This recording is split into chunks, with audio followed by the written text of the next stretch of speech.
The Supreme Court has got a lot to do before the summer recess, and yet it appears they're in no real rush. This morning, just 3 decisions were issued on corporate taxes, insurance, and Native American health services, leaving 27 cases left to decide, including some major ones on guns, on the abortion pill, on the environment, and on presidential immunity. Joining us now, Slate senior writer who covers the Supreme Court, Mark Joseph Stern. There is a lot left. Should we expect those major decisions to be the last ones the Supreme Court hands down? Absolutely. The Supreme Court has been working at a languid pace so far this term.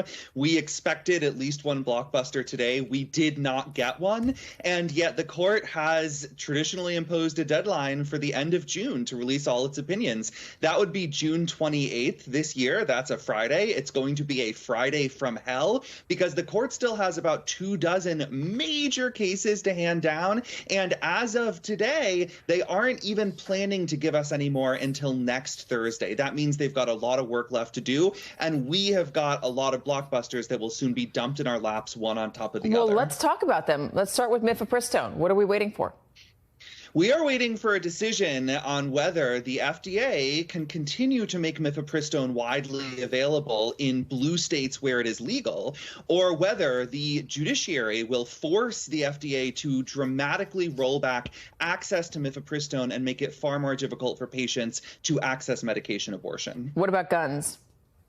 We are waiting on 2 major decisions, one that will decide the legality of the bump stock ban first imposed by the Trump administration that outlawed equipment that makes AR-15s fire like automatic weapons, and also a case that will decide whether people who have been adjudged to be domestic abusers, who have been placed under a restraining order for beating their spouses, whether they still have a Second Amendment right to bear arms. That was in response, by the way, the bump stock one, to the massacre at that concert, that outdoor concert in Las Vegas. What about the environment? So we've got a really big case testing the Biden administration's regulation of ozone pollution. The problem here is that there are a bunch of states that emit ozone that then drifts down into other states and harms their environment. The Supreme Court will decide whether the Biden administration and its EPA have properly regulated those emissions or whether they overstepped. And more broadly, the Supreme Court is looking at a series of cases that could severely limit the executive branch's ability through the EPA and a bunch of other agencies to implement regulations, including environmental laws that Congress passed that gave the executive a kind of broad and sweeping mandate to protect public health. Okay, finally, I know you're waiting for this one. Presidential immunity. What are we waiting for on that? Yes.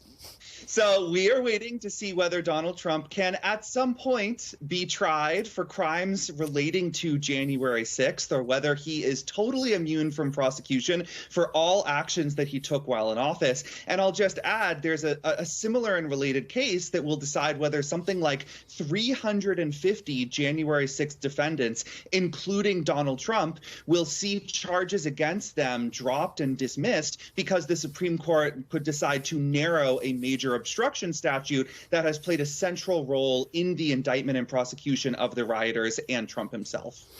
Could it go back down to Judge Chutkan for a decision on the bounds of immunity? And if that happens, how much longer does the case take? Absolutely. I think that's what will happen. I think the Supreme Court will set some kind of boundary and say, well, these acts can be prosecuted, but these can't. Then it'll go back down to Judge Chutkan. I think she'll have to hold what will essentially be a mini trial before even bringing in a jury to determine exactly where that line is with the facts of the case. That itself will take months, and her decision will eventually be appealed back up to the D.C. Circuit and back up to the Supreme Court. So it's quite possible, Katie, that even under the best circumstances, you and I could be sitting here a year from now and having a very similar discussion about this same case, which will only have moved a few inches forward. That is if Donald Trump is not reelected. Mark Joseph Stern, thank you very much, because he can throw all the cases out that he doesn't like, the ones that are not state cases. Mark, thank you very much as always.